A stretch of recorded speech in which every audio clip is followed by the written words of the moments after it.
Your negative emotions from communicating with a person are more often than not the fault of him and his behavior, but of your perception. We are different.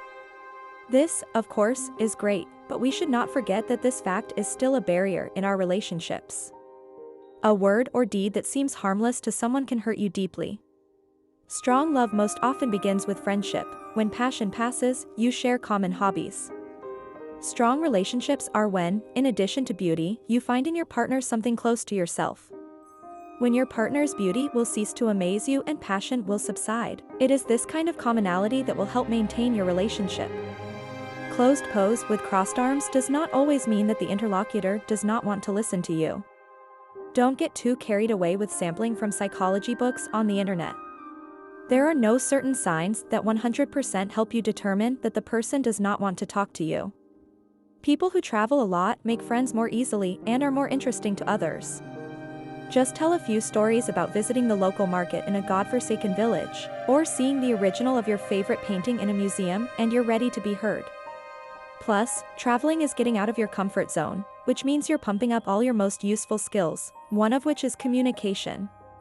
You're more loyal to people you've interacted with at least once. Strangers, on the other hand, we often judge too harshly.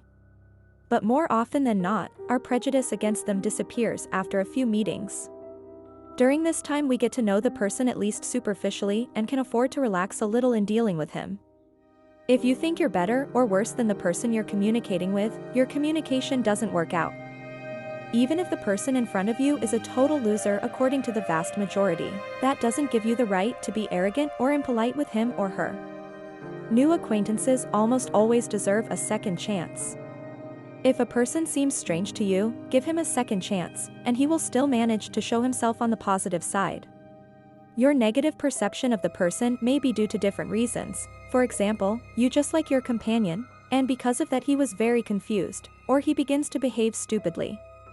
Studying the emotions of the people around you will help you in most situations in life. Close friends, colleagues, acquaintances, observe their emotions, and it will surely come in handy at least once. Often empathetic people are not psychic, but simply observant. The more you spend on others, the happier you feel. When you give gifts to someone or donate money to someone in need, you become happier.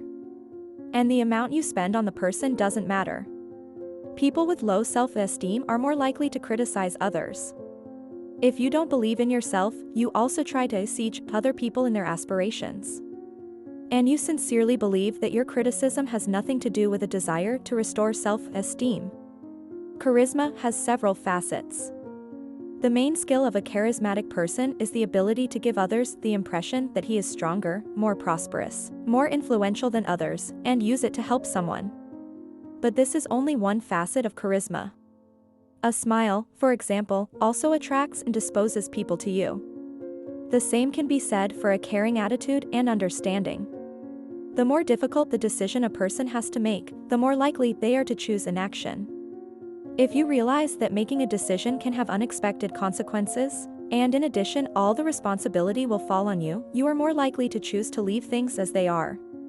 This way, you'll save yourself a lot of worry and guilt over a possible mistake.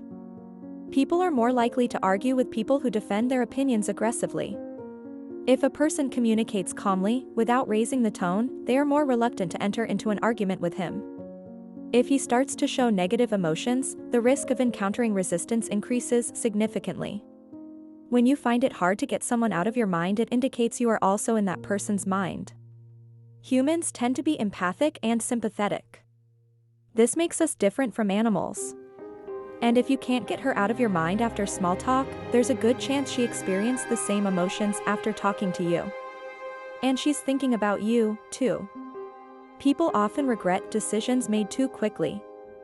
And this also applies to those situations where the results are satisfactory. It always seems that you could have done better, faster. Not all risks are perceived by a person in the same way. Imagine this: a man who trains tigers may be shy to be the first to talk to a girl he likes. 92% of the viewers of this video are not subscribed to the Psychologist's Diary channel. You can fix that right now.